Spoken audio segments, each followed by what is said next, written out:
नमस्कार दोस्तों, सुबह सुबह की सबसे पहली बड़ी खबर में बताएंगे कि पीएम मोदी से लेकर मीसा भारती तक आखिरी चरण में होने जा रहा है मतदान और इस प्रमुख उम्मीदवारों की किस्मत का होने जा रहा है फैसला। और आज का मतदान बहुत इंपॉर्टेंट है क्योंकि अंतिम चरण का है और इसके बाद 4 जून को आएंगे नतीजे। जी हाँ दोस्तों, इसी प्रकार दूसरी बड़ी खबर में आपको बताएंगे कि 7वें चरण के मतदान से पहले इस सट्टा बाजार ने कई चौंकाने वाली बात बताया, बीजेपी को मिलेगा कितना सीटें। जी हाँ दोस्तों, यहाँ पर भाजपा को इस न्यूज को देख करके उड़ गई है नींद। इसी प्रकार तीसरी बड़ी खबर में आपको बताएंगे कि आखिरी चरण का चुनाव थमने के बाद राहुल गांधी ने की अपील, कहा स्ट्रांग रूम और पोलिंग बूथ पर आप रखें नजर। जी हां दोस्तों, इसी प्रकार चौथी बड़ी खबर में आपको बताएंगे कि प्रियंका गांधी बोली, विकास पर चर्चा नहीं कर हिंदू मुसलमान कर सत्ता हथियाना चाहती है भाजपा और संविधान को बदलने की दे रही है धमकी। इसी प्रकार पांचवी बड़ी खबर में आपको बताएंगे कि अंतिम चरण के मतदान से पहले तेजस्वी ने शिक्षकों पर खेला बड़ा खेल, सीएम नीतीश कुमार से कर डाला बड़ा डिमांड। जी दोस्तों, आज आखिरी चरण का चुनाव होने जा रहा है और शाम तक ये चुनाव थम जाएगा और उसके बाद 4 जून पर सबकी नजरें रहेंगी क्योंकि 4 जून को दोपहर में पता लग जाएगा अब के बाद प्रधानमंत्री कौन बनने जा रहा है। जी दोस्तों, एनडीए वर्सेस इंडिया, किसका होगा प्रधानमंत्री का चेहरा, कौन होगा केंद्र सरकार में काबिज, ये देखने वाली बात होगी। लेकिन दोस्तों, आज शाम में जब चुनाव खत्म होगा उसके बाद एग्जिट पोल आने शुरू हो जाएंगे। तो दोस्तों, उससे पहले ही आप कमेंट करके जरूर बताइएगा अब की बार किसकी सरकार 4 जून को बनने जा रही है, इंडिया वर्सेस एनडीए। जी दोस्तों, आपका हर एक कमेंट हमारे लिए इंपॉर्टेंट है। इस वीडियो को लाइक, चैनल को सब्सक्राइब करके रख लीजिए और कमेंट में जय हिंद जो लिखिएगा। रुक करते हैं पहली खबर की तरफ। पीएम मोदी से लेकर के मीसा भारती तक आखिरी चरण में होगा इस प्रमुख उम्मीदवारों की किस्मत का फैसला। जी दोस्तों, आज यहाँ पर मतदान आखिरी चरण का शुरू हो चुका है और लोकसभा चुनाव 2024 का 7वां और अंतिम चरण आज हो रहा है। और 7वें चरण के मतदान के दौरान 8 राज्यों और केंद्र शासित प्रदेश में फैले 57 लोकसभा क्षेत्रों के मतदान अपने मताधिकार का प्रयोग करेंगे और यहाँ पर वोट डालने जा रहे हैं। जी दोस्तों, आज जो मतदान हो रहे हैं वो उत्तर प्रदेश, बिहार, हिमाचल प्रदेश, पंजाब, उड़ीसा, पश्चिम बंगाल, झारखंड और छत्तीसगढ़ में होगा। इन 57 लोकसभा क्षेत्रों में से 904 उम्मीदवार मैदान में हैं। तो दोस्तों, यहाँ पर बड़ी खबर हो रही है और आज बड़ा फैसला होने जा रहा है क्योंकि आज जो है वो 7वें चरण का आखिरी लोकसभा का चुनाव है और यहाँ पर जो है आज जनता वोट देगी। इसके बाद 4 जून को पता लग जाएगा कि किसकी सरकार यहाँ पर केंद्र में आने जा रही है। उसके बाद फैसला होगा कौन प्रधानमंत्री होगा। अगर एनडीए की सरकार बनती है तो प्रधानमंत्री का चेहरा प्रधानमंत्री मोदी होंगे, लेकिन अगर इंडिया गठबंधन की सरकार बनती है क्योंकि महंगाई और बेरोजगारी के मुद्दे पर जनता अब की बार वोट कर रही है और अगर उल्टा हो जाता है, इंडिया गठबंधन की सरकार बनती है तो इंडिया गठबंधन 48 घंटे के अंदर अंदर प्रधानमंत्री का चेहरा चयन करेगा और उनको प्रधानमंत्री बना करके अपना काम पूरा करेगा। जी हाँ दोस्तों, तो आज जो है वो आखिरी चरण की वोटिंग है और यहाँ पर जो है 57 लोकसभा क्षेत्रों के यहाँ पर मतदाता अपने मताधिकार का प्रयोग करने जा रहे हैं और कई कई बड़े राज्य हैं, उत्तर प्रदेश, बिहार, हिमाचल प्रदेश, पंजाब, उड़ीसा, पश्चिम बंगाल, झारखंड और चंडीगढ़ में होने जा रहा है आज अंतिम चुनाव। तो दोस्तों, यहाँ पर हम आपको बताएंगे और कुछ देर के बाद जब ये चुनाव खत्म होगा तो एग्जिट पोल भी आने लगेगा तो हम आपको बताएंगे किस राज्य में किसकी सरकार बनने जा रही है। हमारे साथ जुड़े रहेगा, इस वीडियो को लाइक, चैनल को सब्सक्राइब करके रख लीजिए। रुक करते हैं अगली खबर की तरफ। 7वें चरण के मतदान से पहले इस सट्टा बाजार ने कई चौंकाने वाली बात बताया, भाजपा को मिलने जा रही है कितनी सीटें और इंडिया गठबंधन को मिलेगी कितनी सीटें। जी हाँ दोस्तों, आज अंतिम चरण का मतदान है। इसी चरण के साथ ही देश में लोकसभा चुनाव संपन्न हो जाएगा और इसके बाद पूरे देश की नजर 4 जून पर रहेगी क्योंकि उस दिन चुनावी नतीजे सामने आएंगे। जी हाँ दोस्तों, यहाँ पर बड़ी खबर आ रही है कि 4 जून पर सबकी नजर बने रहेगी। जी हाँ दोस्तों, देश का अगला प्रधानमंत्री कौन होगा इस बारे में पता 4 जून को दोपहर को लग जाएगा। भाजपा को पूरा भरोसा है कि पीएम मोदी ही जीत का हैट्रिक पूरा करेंगे, तो वहीं विपक्ष को पूरा भरोसा है और विश्वास है कि देश की जनता पूरी तरह से उसके साथ है। भाजपा ने पूरा चुनाव विकास के आधार पर लड़ा है और वहीं विपक्ष ने पूरे चुनाव प्रचार में यही कहा है कि लोकतंत्र बचाना है तो मोदी को हटाना है। अब लोगों के दिल और दिमाग पर किसका कितना असर होगा यह तो चुनाव परिणाम ही बताएगा क्योंकि यहाँ पर दोस्तों, जहाँ पर प्रधानमंत्री मोदी या भाजपा विकास के मुद्दे पर लड़ रही थी, वहीं दूसरी तरफ जो है महंगाई और बेरोजगारी चरम सीमा पर थी और इलेक्टोरल बॉन्ड का मुद्दा भी एक बड़ा मुद्दा रहने वाला है और यहाँ पर हो सकता है बड़ा खेला। जी हाँ दोस्तों, यहाँ पर एक बड़ा खेला देखने को मिल सकता है और अब आज के बाद शाम के बाद एग्जिट पोल आने शुरू हो जाएंगे और जनता की नजर पूरे 4 जून को दोपहर तक टीवी पर टकटका के रहेगी, क्योंकि उसी दिन पता लगेगा हमारे देश में अगला प्रधानमंत्री कौन होने वाले हैं। तो दोस्तों, आपको क्या लगता है आपकी बार किसकी सरकार बनने जा रही है और अब की बार आप किसको प्रधानमंत्री देखना चाहते हैं? कमेंट जरूर बताइएगा, वीडियो को लाइक जरूर करिएगा। रुक करते हैं अगली खबर की तरह। आखिरी चरण का चुनाव थमने के बाद राहुल गांधी की अपील, कहा स्ट्रांग रूम और पोलिंग बूथ पर रखे नजर। जी हां दोस्तों, लोकसभा चुनाव 2024 के लिए चुनाव प्रचार अब खत्म हो चुका है। 7वें और आखिरी चरण में 1 जून को वोटिंग होने के बाद 4 जून को नतीजा सभी के सामने होगा।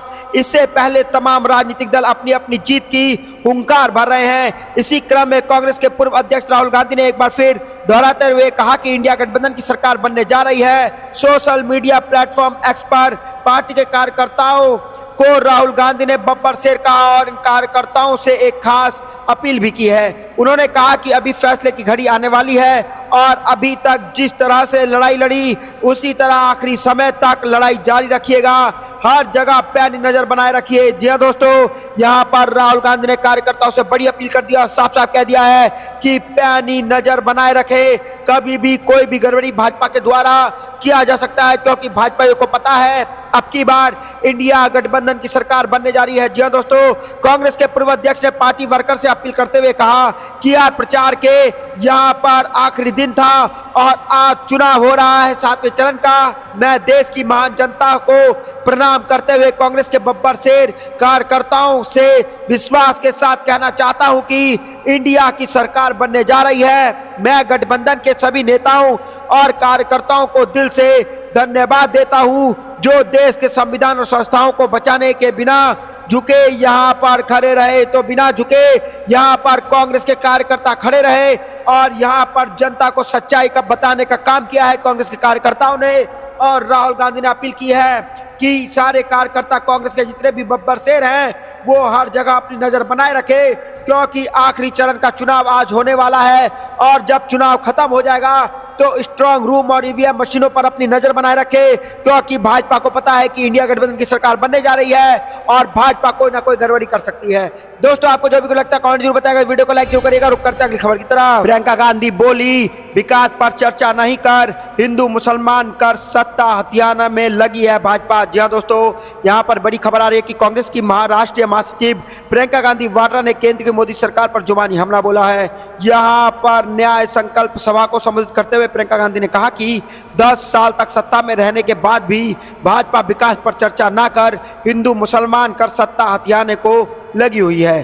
भाजपा का मानना है कि हिंदू मुसलमान कर सत्ता में आ जाओ और काम करने की जरूरत नहीं है। उन्होंने कहा कि 4 जून को देश में जनता के सहयोग से इंडिया गठबंधन की सरकार बनने जा रही है। सरकार बनते ही जो गारंटी है उन्हें एकदम से लागू कर दिया जाएगा। प्रियंका गांधी ने कहा कि प्रधानमंत्री के पद के प्रति उनकी बड़ी श्रद्धा है, लेकिन नरेंद्र मोदी ने इस पद की गरिमा को ताक पर रखकर अपने भाषणों में कभी कहते हैं कि कांग्रेस आई तो भैंस चुरा लेगी, आपका मंगल सूत्र छीन लेगी।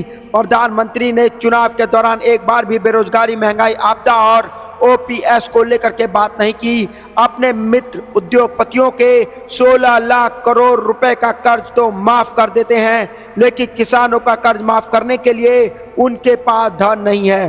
भाजपा अपने आप को दुनिया की सबसे बड़ी राजनीतिक पार्टी कहती है। आज यह पार्टी महज 5 साल में दुनिया की सबसे अमीर पार्टी बन गई, लेकिन कहते हैं कि इसमें कोई भ्रष्टाचार नहीं है। उन्होंने कहा कि यह कहते हैं कि हमने महिला आरक्षण बिल पास कर दिया, लेकिन यह लागू 10 साल के बाद होगा। तो दोस्तों, यहाँ पर प्रियंका गांधी ने बुरी तरीके से घेर लिया भाजपा को और साफ साफ कह दिया है कि 5 साल में सबसे अमीर पार्टी जो कोई है तो वो भाजपा बन गई है। लेकिन अगर भाजपाइयों से पूछो कि आखिरकार आपके पास इतना पैसा आया कैसे, तो वो कहते हैं कि इसमें कोई भ्रष्टाचार नहीं है, पैसा तो बस आता जाता रहता है।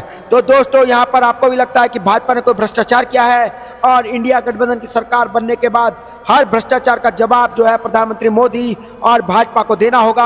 आपको जो भी लगता है कमेंट जरूर बताएगा, वीडियो को लाइक जो करिएगा। रुक करता अगली खबर की तरफ। अंतिम चरण के मतदान से पहले तेजस्वी ने शिक्षकों पर खेला बड़ा दाव, सीएम नीतीश कुमार से कर डाला बड़ा डिमांड। जी हाँ दोस्तों, यहाँ पर बड़ी खबर आ रही है कि राज्य में भीषण गर्मी को देखते हुए सरकारी स्कूलों में विद्यार्थियों के बेहोश और बीमार होने होने की घटनाओं के बाद स्कूलों में 8 जून तक के लिए छुट्टियां घोषित की गई हैं और विद्यार्थियों की छुट्टी के बाद अब बिहार के नेता प्रतिपक्ष तेजस्वी यादव ने शिक्षकों की छुट्टियों की मांग उठाई है। अंतिम चरण के मतदान के पहले यह तेजस्वी यादव का मास्टर स्ट्रोक माना जा रहा है। नेता प्रतिपक्ष तेजस्वी यादव ने कहा कि बिहार में एनडीए सरकार की यहाँ पर हठ धर्मिता के कारण भीषण गर्मी में विद्यालय खोलने से छात्र छात्राओं और शिक्षकों की मौत की खबर आई है और विपक्ष के दबाव में एक दिन पहले स्कूल बंद किए, लेकिन फिर भी इस जानलेवा गर्मी में शिक्षकों को स्कूल आने के कड़े निर्देश दिए गए हैं। जब छात्र की स्कूल में नहीं रहेंगे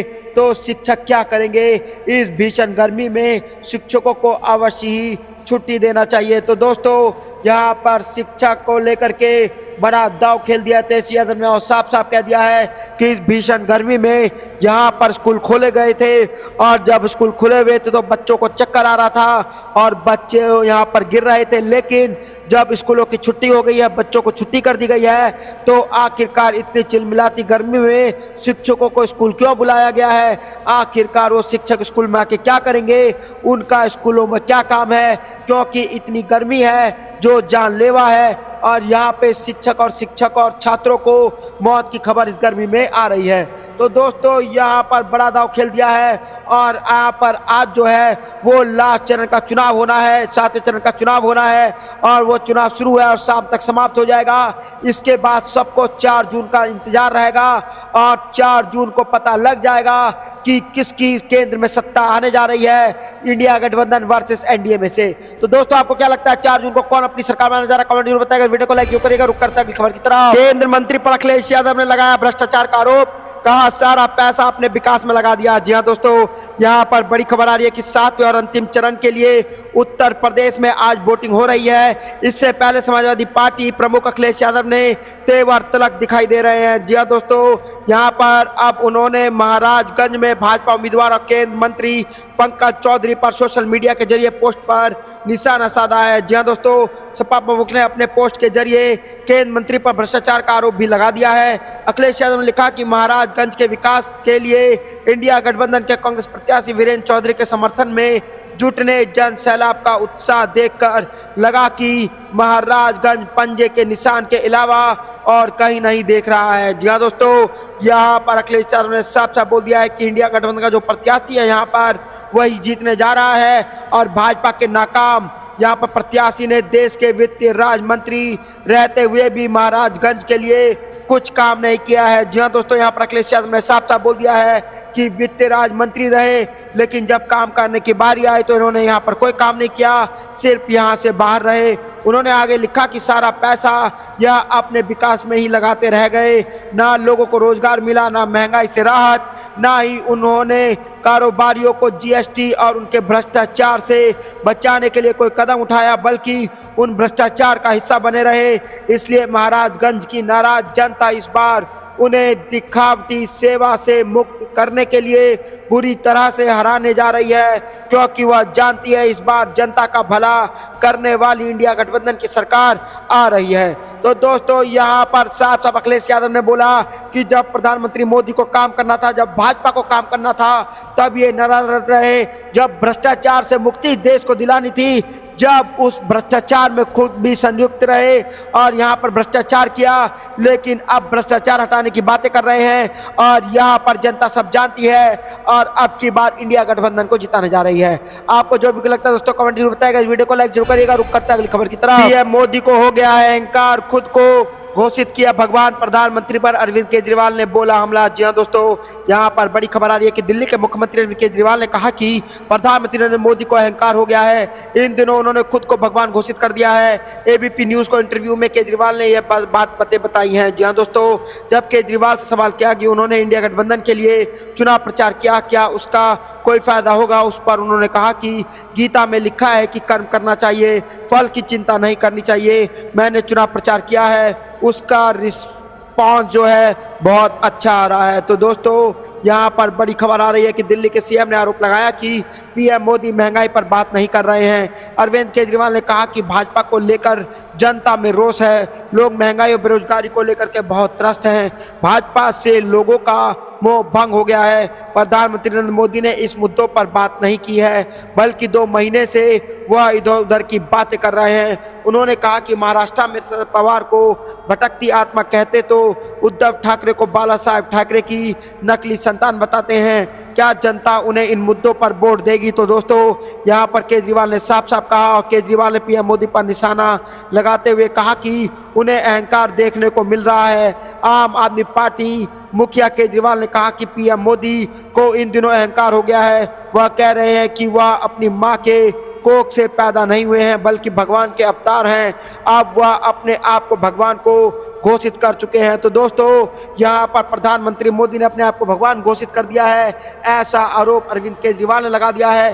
प्रधानमंत्री मोदी ने 2014 में खुद को प्रधान सेवक बताया, फिर 2019 में खुद को चौकीदार कहा, और अब 2024 में खुद को भगवान घोषित कर रहे हैं। तो दोस्तों, यहाँ पर आप प्रधानमंत्री खुद को भगवान बना रहे हैं। केजरीवाल ने साफ साफ कहा है कि पीएम मोदी को हो गया है अहंकार और खुद को घोषित कर दिया है भगवान। और यहाँ पर केजरीवाल ने कहा है कि वो भगवान नहीं, वो एक इंसान है और इंसान के हित में उन्हें काम करना चाहिए, लेकिन वो ऐसा नहीं करते हैं। तो दोस्तों, आपको जो भी लगता है कमेंट जरूर बताइएगा, वीडियो को लाइक जरूर करिएगा। रुक करते अगली खबर की तरफ। नरेंद्र मोदी कन्याकुमारी में नाटक कर रहे हैं, वह 7वें चरण के मतदान को प्रभावित करना चाहते हैं। भूपेश बघेल ने प्रधानमंत्री मोदी के 45 घंटे के ध्यान पर कही बड़ी बात। जी हाँ दोस्तों, यहाँ पर छत्तीसगढ़ के पूर्व मुख्यमंत्री और कांग्रेस पार्टी के वरिष्ठ नेता भूपेश बघेल ने कन्याकुमारी में प्रधानमंत्री नरेंद्र मोदी के 45 घंटे के ध्यान पर प्रतिक्रिया देते हुए यहाँ पर बताया कि आरोप लगाया वह 7वें चरण के मतदान से पहले मतदाताओं को प्रभावित करने के लिए ऐसा कर रहे हैं। समाचार एजेंसी एएनआई के अनुसार भूपेश बघेल ने कहा, जो खुद कहते हैं वो कि वह साधारण व्यक्ति नहीं है, उन्हें भगवान ने भेजा है, फिर उसे भगवान को याद करने की क्या जरूरत है।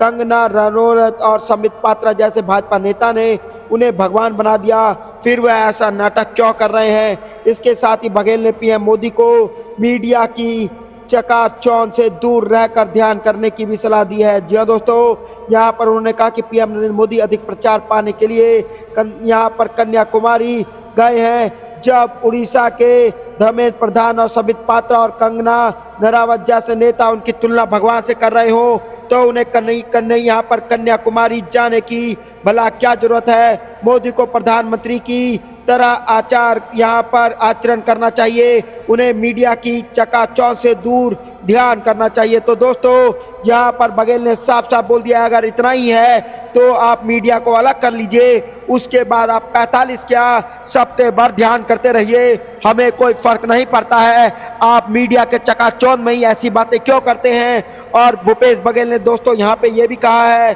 कि प्रधानमंत्री मोदी जो हैं वो 7वें चरण के मतदान को प्रभावित करना चाहते हैं। जी हाँ दोस्तों, क्योंकि यहाँ पर प्रचार प्रसार खत्म हो चुका है।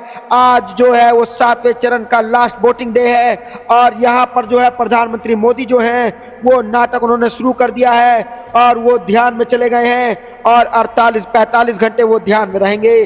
और इसी को लेकर के भूपेश बघेल ने प्रधानमंत्री मोदी पर हमला किया है। आपको जो भी लगता है दोस्तों कमेंट जरूर बताइएगा, इस वीडियो को लाइक जरूर करिएगा। रुक करते हैं अगली खबर की तरफ। पंजाब में भाजपा के सभी लोकसभा उम्मीदवार के आवास के बाहर किसानों का धरना प्रदर्शन जारी। जी हाँ दोस्तों, यहाँ पर बड़ी खबर आ रही है कि पंजाब में भारतीय जनता दल पार्टी के सभी 13 उम्मीदवारों के आवास के सामने किसान बड़ी संख्या में आंदोलन कर रहे हैं, जिसको लेकर के यहाँ पर नीरज कुमार दुबे ने किसानों से बातचीत की। जी हाँ दोस्तों, यहाँ पर बड़ी खबर आ रही है कि किसानों ने बताया कि पिछले दिनों दिल्ली मार्च के दौरान हरियाणा में गिरफ्तार हुए किसानों भाइयों के समर्थन में आंदोलन कर रहे हैं, और केंद्र सरकार ने उन्होंने मांग की थी कि उन्हें फसल की लागत का एक निश्चित भुगतान किया जाए, साथ ही सरकार एमएसपी के तहत कानून बनाकर उन्हें गारंटी भी दे। किसानों ने आरोप लगाया कि भारतीय जनता पार्टी की सरकार उन्हें कॉरपोरेट सेक्टर के हाथों में देने की साजिश रच रही है, लेकिन राज्य के किसान इस साजिश को सफल नहीं होने देंगे।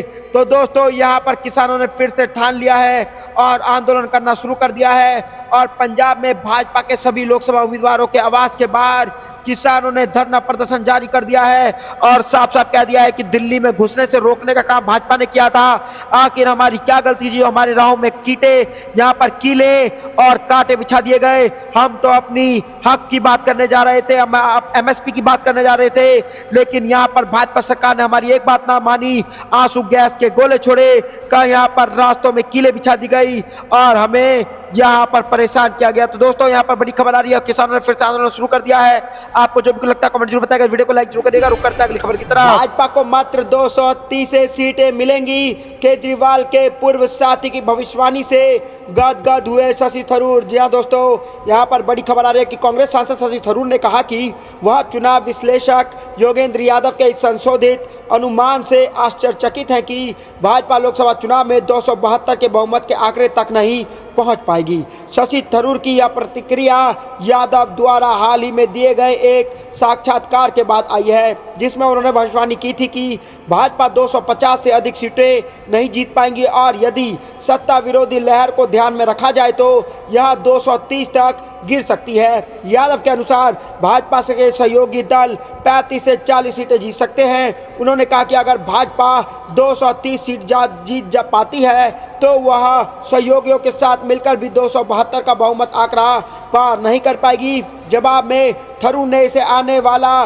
दिलचस्प समय बताया है। तो दोस्तों यहाँ पर बड़ी भविष्यवाणी की गई है और साफ साफ कहा गया है कि अब की बार भाजपा जो है वो 272 का आंकड़ा पार नहीं कर पाएगी। शशि थरूर को ट्वीट करते हुए लिखा कि आश्चर्यजनक है कि योगेंद्र यादव ने अपने पहले के अनुमानों को संशोधित किया है और अब कहते हैं कि भाजपा निश्चित रूप से 272 सीटों से पीछे रह जाएगी। उन्होंने यहाँ पर करण थापर से कहा कि भाजपा 250 सीटों तक नहीं नीचे ही रह सकती है, उनको पार करना भाजपा के लिए मुश्किल होगा, लेकिन यदि सत्ता विरोधी लहर मजबूत रही तो यह 230 तक भी गिर सकती है। तो दोस्तों यहाँ पर अब की बार इंडिया गठबंधन की सरकार बनने जा रही है, क्योंकि यहाँ पर एनडीए यानी कि भाजपा और उनके सहयोगी दल जितने भी हैं वो 272 तो भूल ही जाएं, 230 का आंकड़ा भी पार नहीं कर पाएंगे। जहां पर भाजपा 400 पार का नारा दे रही थी, वहां पे अब भाजपा या कहे कि एनडीए को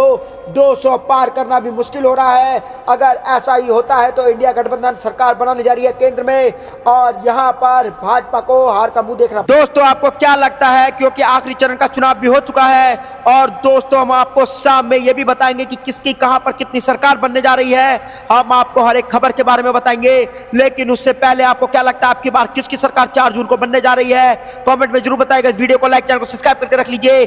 जय हिंद, जय भारत।